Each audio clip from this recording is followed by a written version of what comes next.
Having heard the allegation against the Leader of the Opposition and having watched the footage, it is easy to see why the Leader of the Opposition's words might be construed as stupid woman.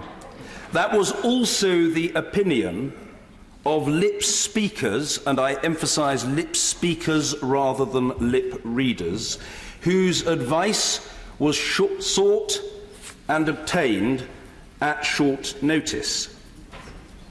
As may be known to members of the House, but it is important in terms of establishing the context, but may not be known to others watching or listening to our proceedings, the Right Honourable Gentleman, the Leader of the Opposition, was seated at the time and not addressing the House. So whatever he said was not and is not audible on the House's audio-visual record. As I have told the House, I neither saw the incident nor heard anything. It was for the same reasons neither heard nor seen by the clerks or by my private secretary. Nor was there any immediate reaction in the House. I believe the allegation made by a number of honourable and right honourable members was based upon the visual evidence from Parliament TV. I also have to rely purely on visual evidence. I am not a lip reader, or indeed a lip speaker. Nobody can be 100% certain. That includes professional lip readers. But I will naturally take, and would be expected to take, the word of any right honourable or honourable member. It is reasonable to expect the House to do the same. I therefore invite the Right Honourable Gentleman, who has, at my request, returned to the House for this purpose, to make his explanation to the House, which again I expect to be heard without interruption. The Leader of the Opposition, Jeremy Corbyn. Thank you, Mr. Speaker, and thank you for your invitation to come to make a short point to the House, which I'm very happy to do and have come immediately to do that. During Prime Minister's question time today, I referred to those who I believe were seeking to turn a debate about the national crisis facing our country into a pantomime as stupid people. Mr. Speaker, I did not use the words stupid woman about the Prime Minister or anyone else, and am completely opposed to the use of sexist or misogynist language in absolutely any form at all. I'm happy to place that on the record at your request this afternoon. Thank you, Mr. Speaker. Thank you. Yes, indeed. Point of order, the Leader of the House. Mr. Speaker, I think that the country and this House will have drawn their own conclusions, and I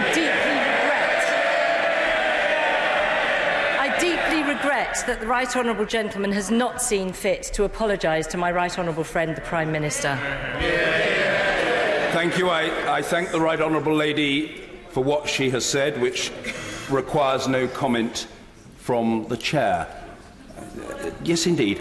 Point of order, Rachel McLean. Thank you, Mr. Speaker. With your guidance, how may I make this orderly? Read my lips. I do not believe him.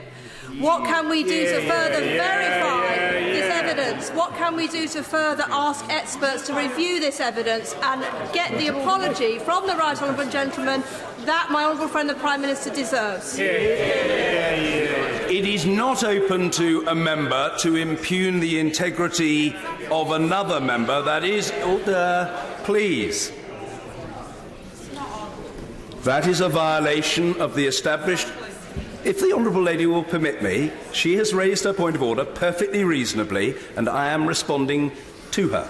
It is not in order to impute dishonour to another member. That is a very long-established convention of this House, so it is not orderly to accuse another member of dishonesty. When the Honourable Lady inquires what further may be done, the answer to the Honourable Lady is that people can seek to solicit opinions on this matter, including of a professional character. I have offered, at short notice, as I thought was my duty, the fruits of the professional advice that I have received. I've shared that very openly with the House. It is not for the Chair to pronounce judgment, guilty or innocent, upon a member. It is well established that a member is to be taken at his or her word. If the matter is to be further discussed, debated, commented upon, that is to be expected. But it isn't a matter of order for the Chair now. That is as full, and I hope the Honourable Lady will agree, as courteous a response as I could possibly be expected to provide. Yes, indeed. Point of order, Vicky Ford. Thank you, Mr. Speaker. I have heard the words stupid woman being used in this chamber about myself, and I'm afraid to say I've heard it from yourself in the Speaker's chair. So, Mr. Speaker, please can we have an apology, draw a line against this and move on? I'm extremely grateful to the Honourable Lady for her point of order. I understood that she had made this observation outside the House. And what I want to say to the Honourable Lady, whom I always treat with great respect in this chamber, is the following. The Honourable Lady has at no time previously, that is to say prior to today, made that allegation against me. The Honourable Lady has not come to me and said that, and to my knowledge, I am in. If the Honourable Lady will do me the courtesy of allowing me to respond to her point of order, as she has raised it, to my knowledge, I'm not in receipt of a letter alleging that. If there is such an allegation, I refute it 100%. I have received a letter from the Honourable Lady, as she knows, within, I think, the last 24 hours, on an unrelated matter, specifically to do with proxy voting and baby leave, and I believe I'm right in saying, well, perhaps the Honourable Lady will do the courtesy of allowing me to respond. I believe I'm right in saying that she wrote to me upon that matter, at least in part in her capacity as chair of the all-party women group in this House. And to that letter she will, of course, receive a response. That contention has not previously been made, but if it is now made, I say with absolute certainty it is not correct. I have not said that to or about the Honourable Lady. That is my response to the Honourable Lady. Yes, indeed. Yes. Point of order, Laura Pidcock. Thanks very much, Mr. Speaker. I would like to say it's nice to be back. I would just wonder what conclusion members of the public will draw from the chamber being used in this way. The Right Honourable Gentleman has made his point. Constituency office today that members of my constituency and residents have had to have present parcels delivered to them because they cannot afford to buy their children presents. They have not got the money for food, and the chamber being used in this way is absolutely pathetic. Well, the Honourable Lady has made her own point in her own way, and it's on the record, and I thank her for taking part in these proceedings, and I will come to other members, preferably to people who have not already raised points of order. Point of order, Helen Whately. Thank you, Mr. Speaker. I think actually it is important what language is used in this chamber. And this centenary year, a large number of us on all sides of the House have made huge efforts to encourage more women to stand for Parliament, many of which have been successful. I believe women are coming forward. It is a great shame that we seem to be nearing the end of the year on such a sour note. Can I urge you, Mr. Speaker, to do more to make sure that the tone of this chamber is better next year, not just to draw a line under this, to make sure next year is better on these points? I think, can I say to the Honourable Lady, I think that's an entirely reasonable point of order. I'm happy to do my bit, and everybody else should do their bit as well. I have the highest regard for the Honourable Lady, whose commitment on these issues is well known to me. I hope the Honourable Lady and others will take it in the right spirit if I say that throughout my 9.5 years in the chair to date, I have devoted myself to the cause of trying to open up this place. I have sought to do everything I can to promote a progressive approach in the chamber, in the calling of members, in the functions that I host in Speaker's House, in the approach to facilities on the estate, which didn't previously exist. That's all part of the record. It is manifest, it is observable, and it is incontrovertible. Can we all do better? We can. Should we? We should. Will we? I hope that we will. So I am agreeing with the Honourable Lady, and I'm sure that that will please her. Point of order, Mr. Simon Hoare. Thank you, Mr. Speaker. On live television this afternoon, I think everybody in the House would know of well-respected and much-admired deaf musician, Dame Evelyn Glennie, world-famous percussionist. She was shown by the presenter of that television programme the clip of the Leader of the Opposition and asked what he had said. And he said, "Stupid woman." Is there any way I can put on the record that with that tone of apology from the Right Honourable Gentleman, it would have been better if he hadn't bothered? Well, I don't honestly think, and I say this in all courtesy to the Honourable Gentleman whom I've known for 3 decades, that he's really very interested in anything I have to say in response to him. What he wanted to do was to say, no, and I'm not even complaining. I'm not criticising the Honourable Gentleman, and I'm grateful for his good humour. The Honourable Gentleman wanted to make his own point, and he's made it. And I stand by what I previously said. The Honourable Gentleman's made an important point, but it isn't not a contradiction of what I've said about the impossibility of certainty, nor is it inconsistent with the spontaneous interpretation which I myself offered. But I repeat, it was my interpretation. I'm not a lip reader, I'm not a lip speaker, and it's not for me to cast judgment in this matter. And fair-minded people who are interested in the merits of the issue, and I'm sure that includes the Honourable Gentleman, will know that what I say is true. Yes, indeed. Yes, indeed. I will come to other colleagues. Point of order, Seema Malhotra. Thank you, Mr. Speaker. I also agree that we have a responsibility as members of this House to be upholding the very highest standards in language about each other, but also about each other's integrity. And I do hope that we will be able to see a renewed commitment to that next year. Mr. Speaker, I also would like to say that I have been proud to sit on your committee for enhancing equality and diversity in this House from very soon after I was elected, and to put on record my thanks to you for your commitment to equality and diversity in this House in so many different manners.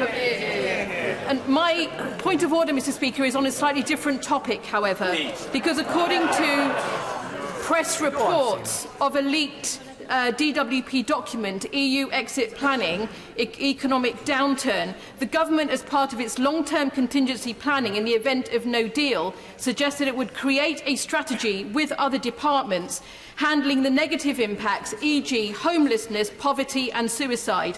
Mr. Speaker, if this is true, these are extremely serious allegations and should be, or matters, and should be brought explicitly to this House so that we have access to government analysis as to who they expect to fall into poverty, where homelessness could rise, and who they see at risk of suicide. For her initial remarks and for her subsequent point of order, to which my response is that there may be an opportunity for those concerns to be aired during the course of the afternoon.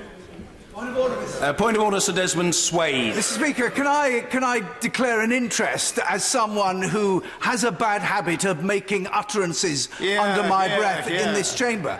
My point of order to you, sir, is had you received different advice from the lip speakers, giving uncontroversial controvertible evidence as to what the Leader of the Opposition have said, what would have been the result? Because I am deeply concerned about the fact that if members are to be upbraided for what they might say under their breath, we are in the realms of thought crime. And this is the madness that is sweeping the universities. What was said was not on the record. Well, I'm grateful to the Right Honourable Gentleman. I think I've already pointed to the impossibility of certainty in these matters. I repeat, I think most people would accept the reasonableness of my point, and I note with interest and respect the point that the Right Honourable Gentleman, who's an extremely experienced and distinguished parliamentarian, has made. Point of order, Sir Patrick McLaughlin. Thank you, Mr. Speaker. Mr. Speaker, I fully accept what you have said in the fact that you were not in the eye line of the Leader of the Opposition. Sitting where I was sitting, I was in the eye line of the Leader of the Opposition. I do have to accept what he has said at the dispatch box, because I don't think he would deliberately lie to the House. But other people will be able to draw their own conclusions from it. Well, can I, off the top of my head, thank the Right Honourable Gentleman for what he has said and for the understated terms in which he has said it. People can form their own judgment, but I appreciate the fact that the Right Honourable Gentleman is not seeking to prolong the argument further, at any rate on the evidence of what he has just said, and that, I think, is respected. He's a very senior member of this House with long experience. And yes, indeed. Of course, I will come to the Honourable Lady. Point of order, Dr. Matthew Offord. Thank you, Mr. Speaker. Can I thank you, Mr. Speaker, because you said you would go away and you would look at the evidence, you would look at the video, and you would make your mind up, and you did that, and I am very grateful. But it is for my constituents to make their own mind up when they actually look at that footage as well. And it is for them to decide if the honourable member or anyone else is indeed a misogynist or anti-Semitic, not for us. Well, with great respect, and I heard the honourable gentleman out, and it was right to do so. He's made his own point, including a point that was not germane to these exchanges or this controversy, but it stands on the record. I have said I would look into it. I have looked into it. I've come back to the House and I've said what I've said, and the Leader of the Opposition has said what he's said. And I don't honestly think I can be expected to add to that, but I thank the honourable gentleman. A point of order. Yes, I will come to the honourable gentleman. Of course I will. Point of order, Mr. Nigel Huddleston. Thank you, Mr. Speaker. Further to the comments made by my honourable friend, the member for Chelmsford, can I say to you, with greatest respect, Mr. Speaker, that there are occasions when people do leave this chamber feeling that they have been offended by yourself. And I think the fact that the honourable member felt that way, yet did not feel that there was an appropriate process in place in order to make that complaint or concern felt, probably suggests we've still got work to do in terms of raising issues and concerns in this place. Always work to do, and progress is not a matter of an isolated act or a single initiative, but rather of a continuous process.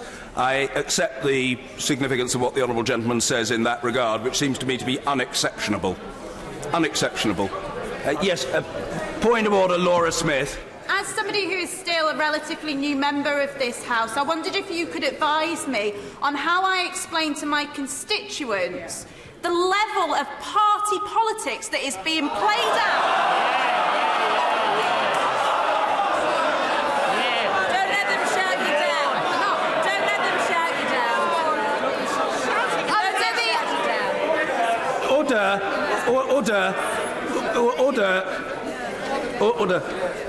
Order.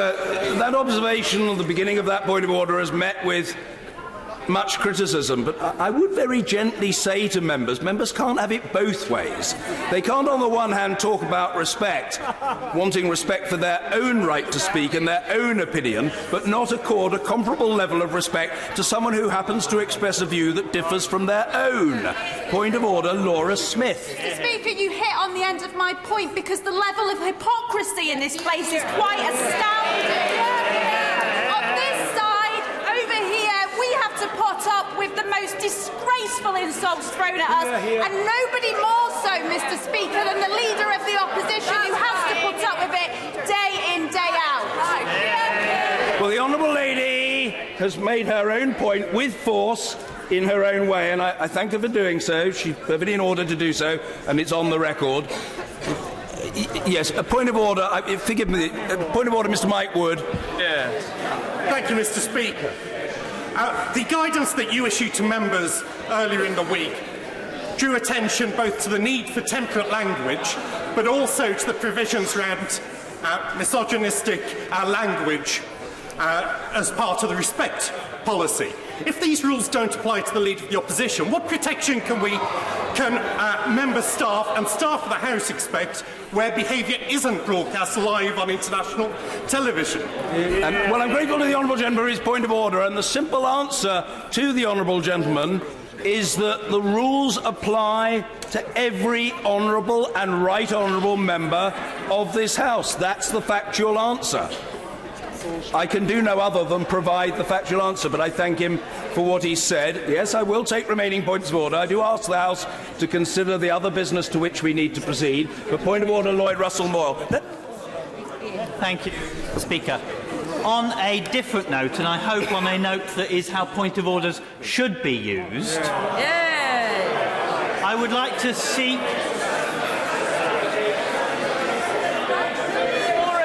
I would like to seek your advice. Well, this is not a moment for levity, but I do want to hear what the Honourable Gentleman has to say. I do want to hear what the Honourable Gentleman has to say. Point of order, Mr. Lloyd Russell Moyle. I would like to seek your advice how I could get clarification on the answer that I received from the Foreign Secretary in the Yemen statement. I made a statement. I said that the head of the civil servant in the arms control unit had advised against sales and the ministers had overturned. He declared that that was not true. The Foreign Secretary and the Trade Secretary both refused to attend the Cake Committee hearing on this last year and have said that they will not attend this year. How can we get them to come to the committee to answer these questions, Mr. Speaker? You can request, I say to the Honourable Gentleman that he can request attendance, and insofar as he inquires about other recourse open to him, my advice to the Honourable Gentleman, who is a resourceful individual, is that he should make the short journey from the chamber to the table office to table questions on this matter. Now, it may be that the Honourable Gentleman will feel inclined to table more than one question. He may table several. He may do so on a repeated basis. There is no prohibition on repetition in the House of Commons. Yes, a point of order, Kemi Badenoch.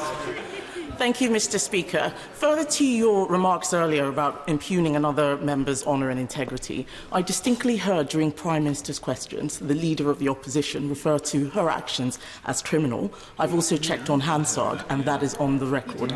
Is that in order? It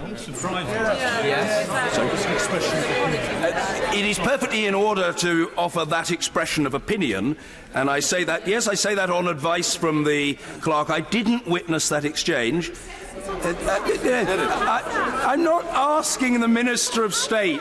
I'm not asking the Minister of State what she thinks he did say. I am responding to the Honourable Lady's point of order. People are entitled to offer their own views within the rules of order, and to the best of my knowledge, nothing disorderly was said. I'm happy to look at the record and consult further, but the advice that I have received is that nothing disorderly was said.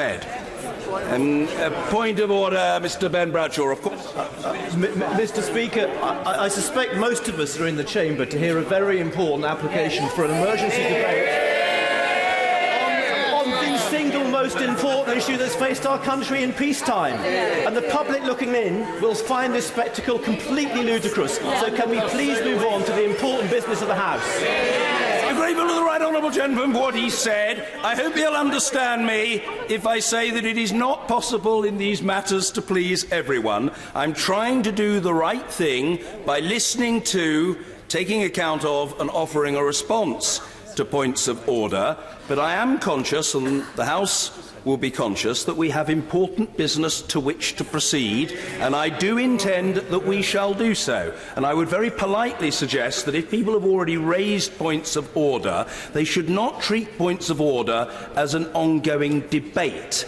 If somebody raises a point of order and I respond to it, I think it is reasonable to proceed to the next person and then to a conclusion of those points of order. Point of order, Dr. Caroline Johnson. Thank you, Mr. Speaker.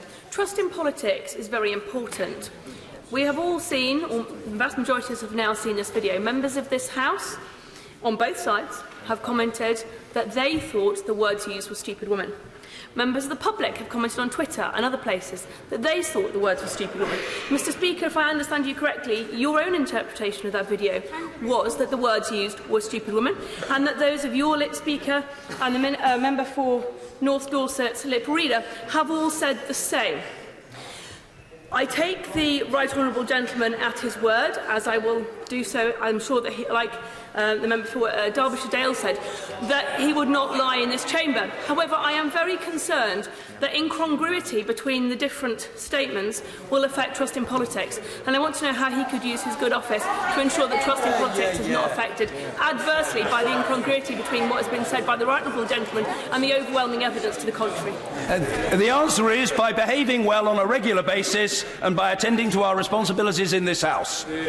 That, encapsulated in a sentence, is my response to the Honourable Lady's point of order, and I think it's fair and reasonable.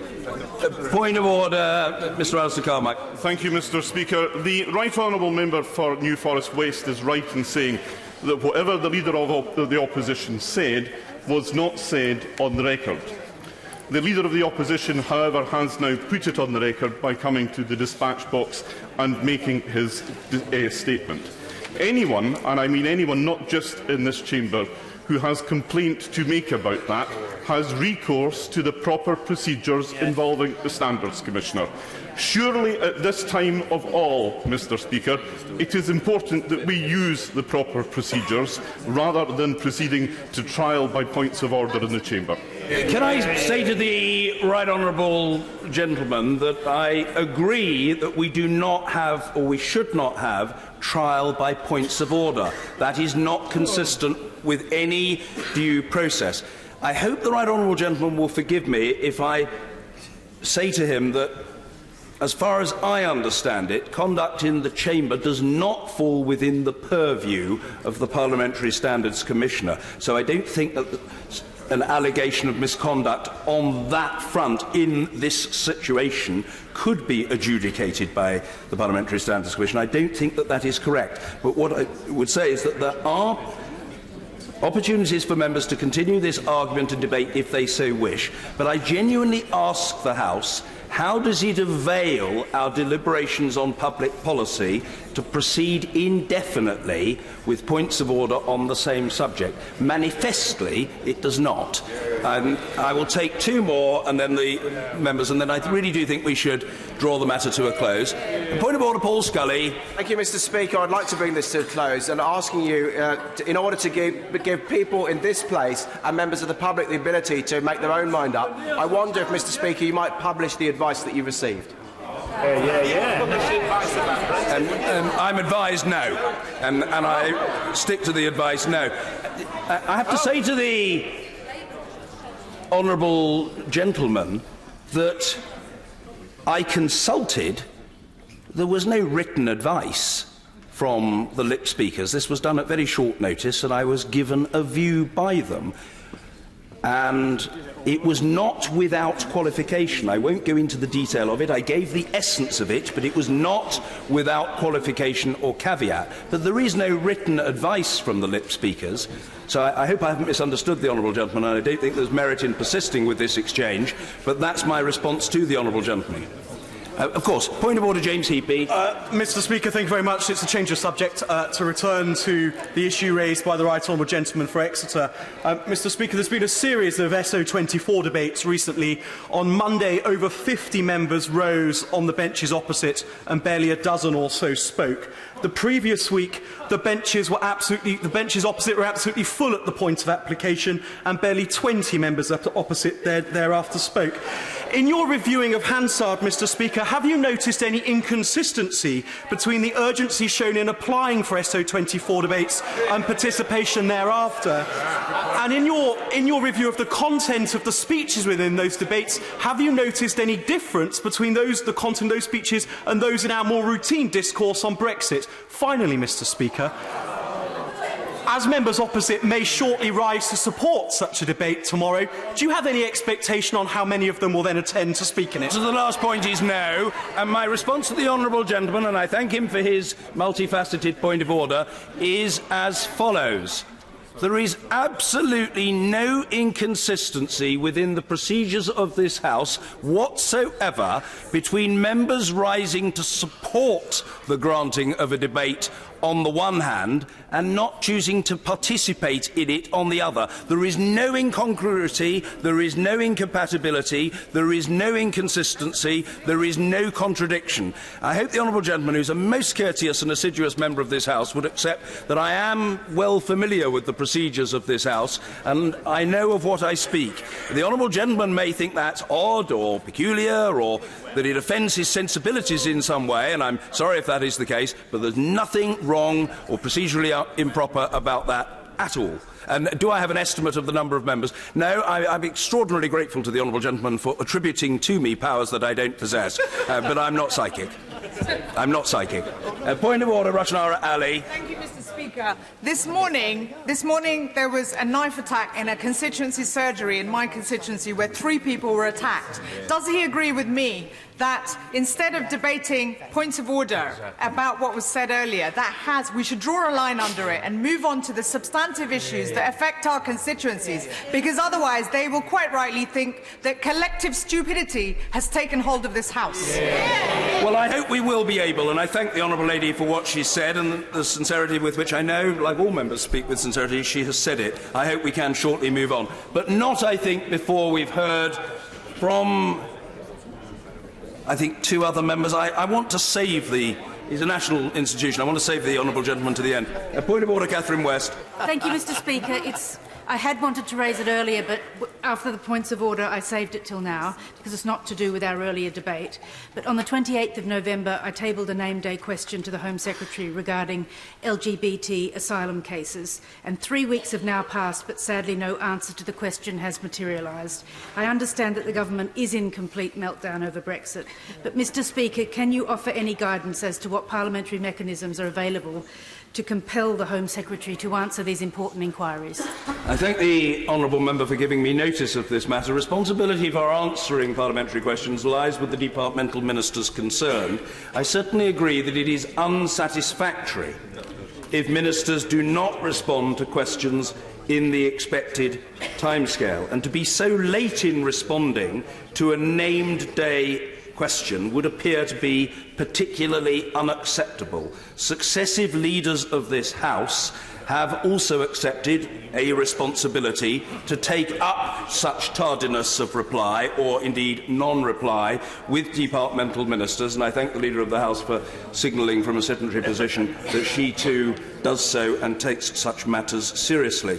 I would further suggest to the honourable lady that she write to the Chair of the Procedure Committee, whose chair is in our midst, the honourable gentleman, the member for Broxbourne, as his committee takes an active part in monitoring the timeliness of government answers to parliamentary questions. And meanwhile, no doubt her concern has been noted on the Treasury bench.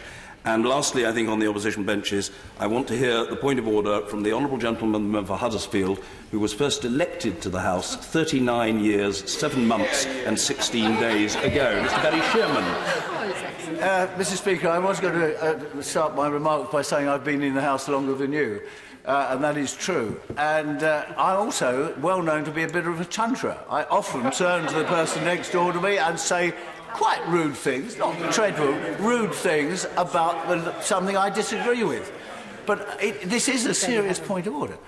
I can't believe that this House is going to get to the state where something mentioned under the breath or slightly, what a silly sod, or something like that. And I say that very often quite loudly.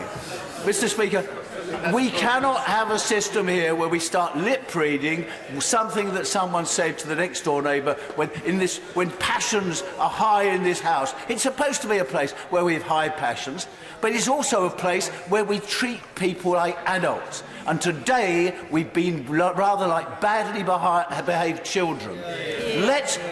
We're in a crucial time in the history of our country, the most delicate and worrying time in my time in the House, and we've spent all these hours on this mention. I believe the Leader of the Opposition said what he said. draw a line under it and get on and act like grown-ups. Well, can I just say, I thank the honourable gentleman for what he said, and all I would like to do is to plant in the minds of honourable and right honourable members, before we proceed, one simple fact, and that is that a number of very, very senior members with long experience of this House and coming from both sides of it have in recent months made a very similar point. Today the honourable gentleman has made that point, and I think she won't take exception or cavil if I say that the Right Honourable Lady, the member for Derby South, made a similar point at an earlier stage in our proceedings. It is a point that has previously been made by the Father of the House. They do have long experience. They do know what they're talking about. And it might be a good idea to have a degree of calm and a readiness to heed their wise advice. Order. I now call Keir Starmer to make an application for leave. The honourable gentleman is ahead of himself. I now call Keir Starmer to make an application for leave to propose a debate on a specific and important matter that should have urgent consideration under the terms of Standing Order number 24. The Right Honourable Gentleman has up to 3 minutes in which to make such an application.